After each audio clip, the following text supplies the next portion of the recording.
गौर से देखिए इस व्यक्ति को। ये व्यक्ति एक लकड़ी के गोदाम में चपरासी का काम करता था और इतना गरीब था, उसी गोदाम में परिवार के साथ रहता भी था। लेकिन एंटरप्रेन्योरशिप का कमाल देखिए, इस व्यक्ति ने एक ऐसी कंपनी खड़ी की जिसकी सेल 10,000 करोड़ से ज्यादा की सेल सालाना होती है। ये हर दिन 29 करोड़ का माल और हर घंटे 1 करोड़ की सेल करता है। इनकी कंपनी की वैल्यूएशन है 1,28,000 करोड़। इनकी पर्सनल वैल्यूएशन है 90,000 करोड़। मार्केट में एक तरफा मोनोपोली है, 70% बाजार पे कब्जा है और इन्होंने खुद ही अमीर नहीं हुए, इन्होंने कईयों को अमीर बना दिया। अगर 1998 में, आज के 25 साल पहले आपने इनकी कंपनी में 1 लाख रुपए का इन्वेस्ट किया होता तो आज उसकी नेटवर्थ है 4 करोड़ रुपए। इन व्यक्ति का नाम है बलवंत राय पारेख और जो कंपनी इन्होंने खड़ी की उसका नाम है पिडिलाइट इंडस्ट्री। ये कंपनी फेविकॉल बनाती है और इसका काम है चिपकाना। हर चीज चिपकाती है, कागज भी चिपकाती है, फर्नीचर भी चिपकाती है, सीमेंट में टाइल का काम हो या छत पे वाटर प्रूफिंग का, सब काम चिपकाती है। आज की डेट में चिपकाने का कोई भी काम करो, पैसा पिडिलाइट की जेब में ही जाएगा। जैसे हम पेस्ट को कोलगेट कहते हैं ना, कोलगेट देना, और पानी को बिस्लेरी कहते हैं, वैसे चिपकाने का कुछ भी काम हो हमको याद आता है फेविकॉल। तो आज की केस स्टडी में सीखेंगे कैसे एक पियोन ने इतना बड़ा साम्राज्य खड़ा कर दिया कि बड़ी बड़ी कंपनियों के MBA भी इनके केस स्टडी से सीखते हैं। इनकी कहानी में प्रोडक्ट के, पैकेजिंग के, मार्केटिंग के, फाइनेंस के ऐसे ऐसे लेसन है, बड़े बड़े MBA और CS शर्मा जाएंगे। ये केस स्टडी हर व्यापारी को जो व्यापार कर रहा है या करना चाहता है, या हर वो स्टूडेंट जिसके मन में बिजनेस करने की इच्छा है, उसको देखनी चाहिए। और ये जिम्मेदारी आपकी है कि अगर ये वीडियो आपके दिल को छू जाए या आपको सिखा जाए तो इस वीडियो को कम से कम 10 लोगों के साथ और शेयर करना है। और उससे पहले एक सब्सक्राइब का बटन होगा, उसको क्लिक कर दो। हम अमिताभ बच्चन तो है नहीं कि हमारी वीडियो देखने का टिकट लगेगा, हमारा यही टिकट है, प्यार से दे दो यार, दबा दो बटन। तो एक चपरासी के 90,000 करोड़ का आदमी बनने की कहानी सुनने के लिए तैयार? इसी प्रॉमिस के साथ जनता जनार्दन को जय बोल के करते हैं वीडियो की शुरुआत।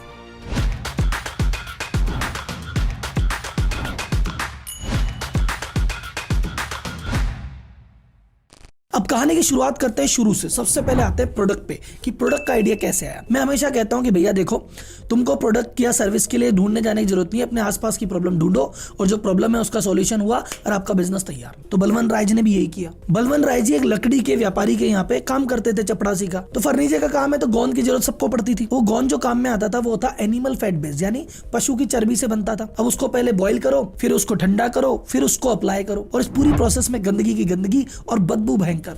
और कई ऐसे लोग थे जो पशु की चर्बी वाले को हाथ भी नहीं लगाना चाहते थे। अच्छा, इस पूरी प्रोसेस करने में एक कारपेंटर का पूरा दिन चलाया जाया करता था। उसके अलावा एक टेंशन और कि इतनी मुश्किल से, इतनी मेहनत से बन रहा है और फिर भी टिकाऊ नहीं है। बाद में काम में 2-3-4 साल में शिकायतें आने लग जाती थी कि भैया ये हट गया, ये हट गया। उस समय बलवंत जी ने कहा इसका कोई सोल्यूशन मिल जाए तो मजा आ जाए। इन्होंने अपने लेवल पे रिसर्च की, चीजें बनाई।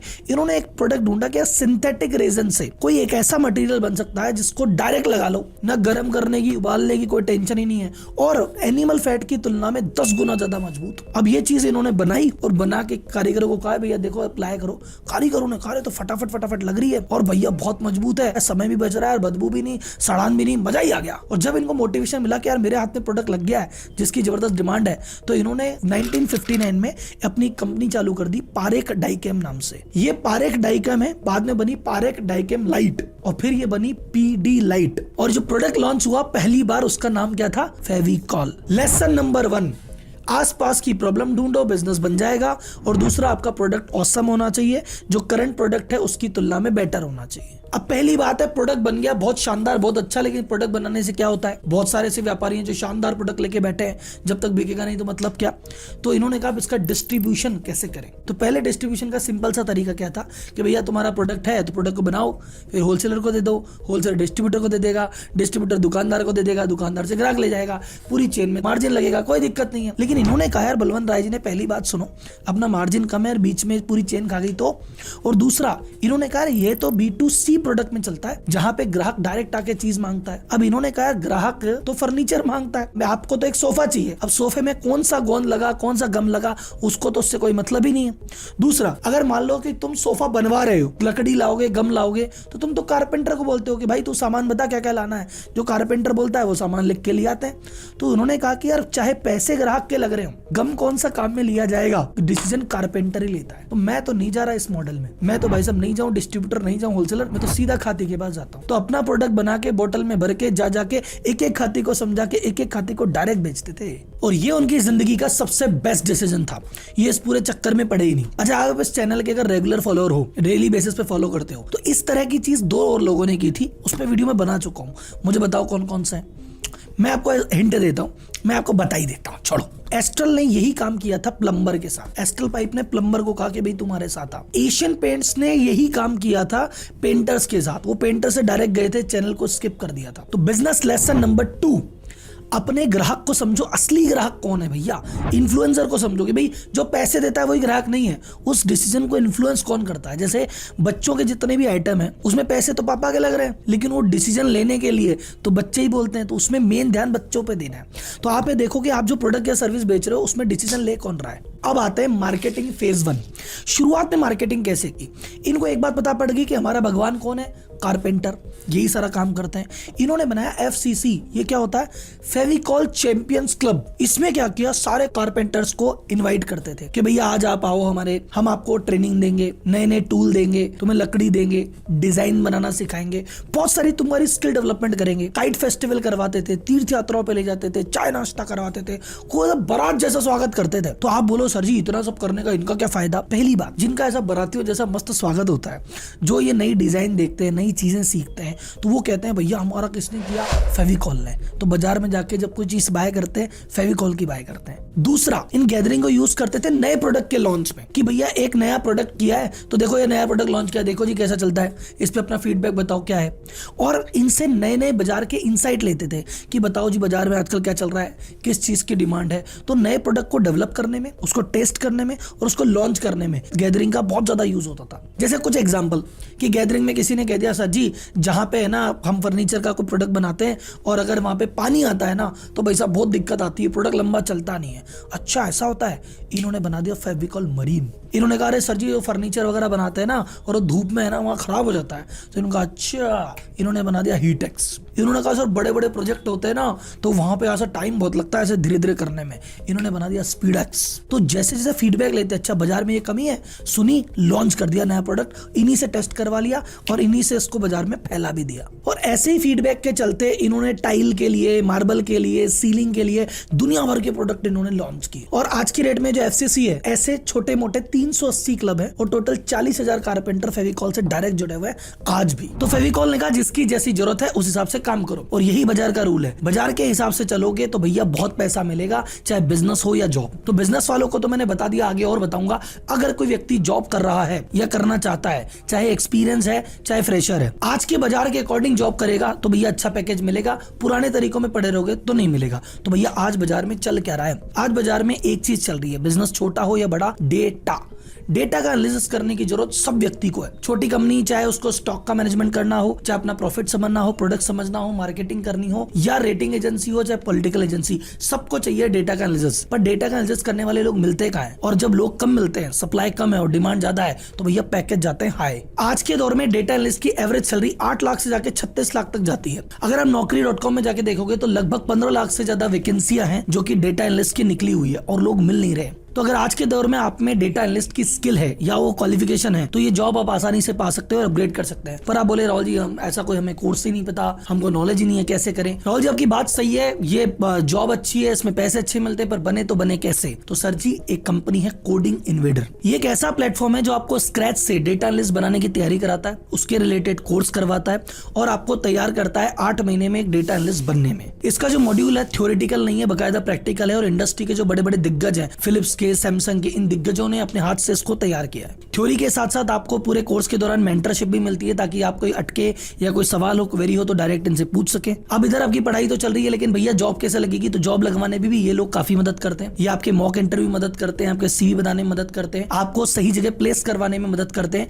इनका अभी तक का जो प्लेसमेंट रेशियो वो है 93%। 20,000 से ज्यादा लोग अभी तक इनके साथ जुड़े हुए हैं और काम कर रहे हैं। तो अगर आपको इस कोर्स से रिलेटेड और जानकारी चाहिए तो नीचे डिस्क्रिप्शन में जाओ, वहां पे एक लिंक है, वहां पर आपको पूरी डिटेल मिल जाएगी। और अगर आपको पूरा रिसर्च करने के बाद आपको लगता है आपके लिए सूटेबल है, आपको करना है, तो भैया RM27 कोड डाल देना, 27% डिस्काउंट में मिल जाएगा। बिजनेस का लेसन नंबर 3 और ये जिंदगी का भी लेसन है।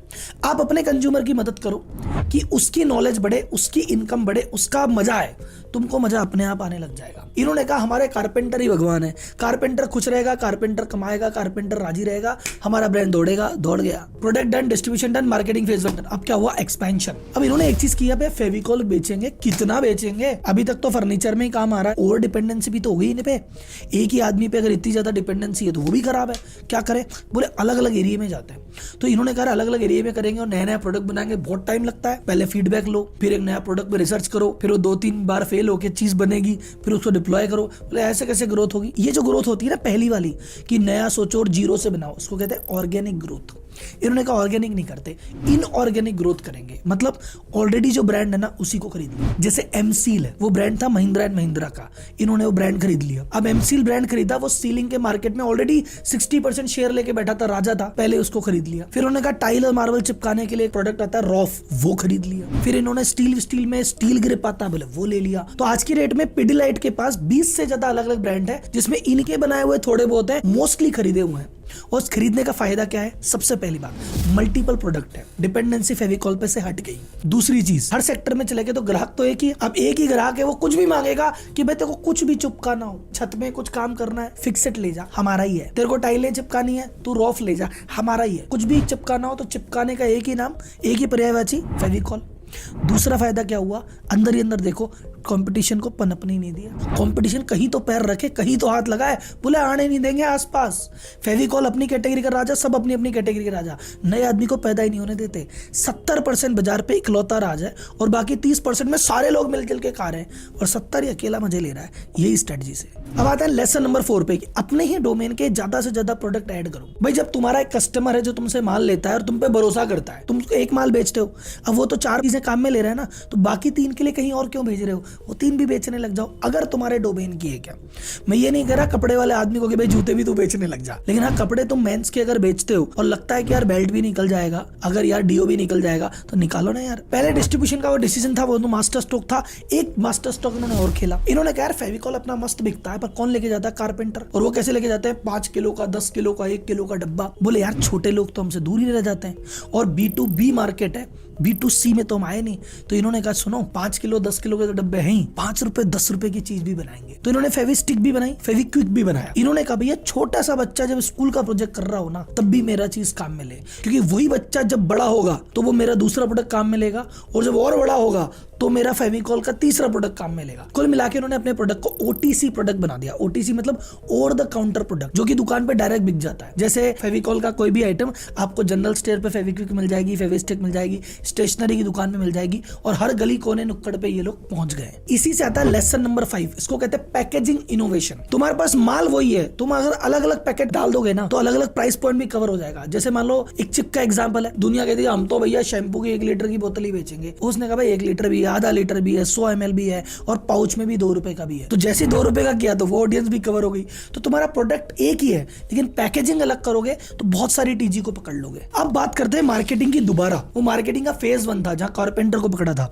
अब मार्केटिंग B2C आ गई है, जन जन तक पहुंचना है। तो इन्होंने टीवी कमर्शियल चालू किए, और टीवी कमर्शियल क्या थे भाई साहब। आज भी आप बैठ के फेविकॉल के ऐड देखोगे तो देखते रह जाओगे और मुस्कुराओगे भी। वो ऐड सीधा दिल पे लगता था। क्यों भाई साहब? इन्होंने 2-3 चीजों का ध्यान रखा। पहली बात, ये सेलिब्रिटी लेते ही नहीं थे। भले सेलिब्रिटी नहीं लेने, हम तो आम आदमी को लेंगे। और कई बार इनके ऐड में खुद के कारपेंटर्स को काम में लेते थे, ताकि एकदम रियल आदमी लगे, और रियल लोकेशन काम में लेते थे। ऐसा नहीं कि वही सुंदर सा मकान और बढ़िया सा ऐड करे, नहीं भाई, वही खाती की कोई जगह, कोई पुरानी सी जगह है, वहां पे लकड़ी पड़ी है, गंदगी है, धूल है, धूप है, आम आदमी खड़ा है, बाल बिखरे हुए हैं, ऐसा आदमी जो दिल से कनेक्ट करे, हाँ यार तो अपनी कहानी है, अरे ऐसा ही तो होता है। रिलेटिबिलिटी डेवलप की, सेलिब्रिटी का काम में नहीं लिया। दूसरी बात, एड में हंसाया भी, इमोशन से जोड़ा, और एक से एक टैगलाइन। लगता है ये फेविकॉल का कमाल है, टूटेगा नहीं। पकड़े रहना, छोड़ना नहीं। पकड़े रहना। छोड़ना नहीं। तो मार्केटिंग इस तरह से हुई जैसे हम पेस्ट के लिए कहते हैं ना भैया कोलगेट देना, पानी के लिए कहते हैं भैया बिस्लेरी देना, वैसे ही आजकल गम के लिए दुनिया कहती है भैया फेविकॉल देना। इनकी मार्केटिंग ब्रिलियंस इनकी लोगो में भी दिखती है। इनका लोगो क्या है, दो हाथी अपोजिट डायरेक्शन में कुछ खींच रहे हैं, क्या एक लकड़ी का टुकड़ा खींच रहे हैं जो फेविकॉल से बंधा हुआ है, ये बताने के लिए। अच्छा, शुरुआत में जब फेविकॉल बिकता था, फेविकॉल नाम याद नहीं रहता था, तो शुरुआत में कारपेंटर कहते थे वो हाथी वाला देना, हाथी वाला। तो ये हाथी वाले के चक्कर में ब्रांड रिकॉल इन्होंने बहुत अच्छा करवा दिया। लेसन नंबर 6, हमेशा अपने यूजर को याद रखो। यूजर कौन है, काम में कौन लेगा। तुमको चमक दमक या सेलिब्रिटी दिखाने से कोई मतलब नहीं है कि उससे नंबर बढ़ते, कोई नंबर नहीं बढ़ता भाई। तुम्हारे यूजर को जो चीज कनेक्ट करे वो बना दो। एक और बिजनेस में इंपॉर्टेंट चीज जो रह गई कि जब इतना बड़ा बिजनेस ऑपरेशन करता है तो आदमी की सप्लाई चेन का मजबूत होना बहुत जरूरी है। सप्लाई चेन का मतलब कि भैया तुम बेच रहे हो, तुम बना रहे किस चीज से हो ये तो बताओ। हमारी सेल तो 100 करोड़ से 200 करोड़ हो गई, पर जिससे हम माल खरीदते हो मैं दे ही नहीं पा रहा, या जो क्वालिटी हम चाह रहे हैं वो दे ही नहीं रहा। और हम तो बाजार को माल बढ़िया देना चाहते हैं, पर हमारे पास जो क्वालिटी आ रही है वही उग चुक हो गई, तो हम क्या करेंगे। तो ऐसी कंपनियां जो इतने बड़े लेवल पे ऑपरेट करती है, खुद की सप्लाई चेन को भी खुद मैनेज करती है। तो इन्होंने किया बैकवर्ड इंटीग्रेशन। ये जिससे माल खरीदते थे उनका पता नहीं क्या बेचोगे क्या बनाओगे, वो प्लांट ही एक्वायर कर लिया। जैसे आगे ब्रांड एक्वायर कर रहे हैं, पीछे से अपने सप्लायर को भी एक्वायर कर लिया कि भैया ठीक है ये तो हम ही बना लेंगे। तो इनका जो खुद का रॉ मटेरियल लगता है वो भी यही बना रहे हैं ताकि इनको दिक्कत ना आए। और ग्लोबल लेवल पे 8 से ज्यादा बड़े बड़े इनके प्लांट बने हुए हैं और 30 से ज्यादा सब्सिडरी है इनकी, जो यूएस, सिंगापुर ऐसे देशों में माल सेल करती है। और 500 से ज्यादा प्रोडक्ट हैं जो 70 से ज्यादा देशों में एक्सपोर्ट करते हैं ये। और इन्हीं सब चीजों की वजह से मार्केट में दबदबा इतना है कि फेविकॉल उधारी नहीं देता। सबसे बड़ी दिक्कत रहती है बिजनेसमैन को, अरे भैया उधारी देंगे, उधारी देंगे। इसकी कंपटीशन में जो लोग आए कि अरे फेविकॉल उधारी नहीं देता, हम उधारी दे देंगे। कारपेंटर ने उधारी लेने से मना कर दिया, बोले भाई सुनो कितने का तो माल आएगा, हम अगर बना रहे हैं, मान लो कुर्सी बना रहे हैं, जो कुर्सी बनेगी हमारी 10,000 रुपए की, उसमें ले दे के 150-200 रुपए का तो गम लगता है। और 200 रुपए की चीज तुम 150 में दे दोगे, या ऐसा मान के चलो 200 की चीज 150 में दे दी, 10 दिन की छूट दे दी, उससे हमारे फर्क क्या पड़ेगा। तुम्हारा अगर प्रोडक्ट गंदा निकला तो मेरी तो 10,000 की कुर्सी खराब हो जाएगी। तो मैं 50-60 रुपए नहीं देख रहा, मैं लूंगा तो फेविकॉल ही लूंगा। अगर कोई और आदमी आके इनको कहता है कि भाई फेविकॉल नहीं लेना, हमारे प्रोडक्ट से बना, तो खाती साहब कहता है देखो भैया बना तो दूंगा पर जिम्मेदारी नहीं है। जिम्मेदारी तभी लूंगा जब फेविकॉल काम में आएगा। ये ट्रस्ट है, इस वजह से महंगा भी बिकता है और उधारी भी नहीं देता। तो बिजनेस लेसन नंबर 7, अपनी सप्लाई चेन को भी कंट्रोल करो। और अगर एक बार जगह सफल हो गए तो भैया ग्लोबल एक्सपेंशन की तरफ ध्यान दो। तो ये तो थी पूरी केस स्टडी जिसमें हमने इसके प्रोडक्ट पे बात करी, मार्केटिंग पे बात करी, एक्सपेंशन पे बात करी, इसकी स्ट्रेटजीज पे बात करी। और भी बहुत सारे ऐसे प्रोडक्ट है और बहुत सारी ऐसी केस स्टडी है जो बाहर आने का वेट कर रही है और उसको निकाल के लाएंगे।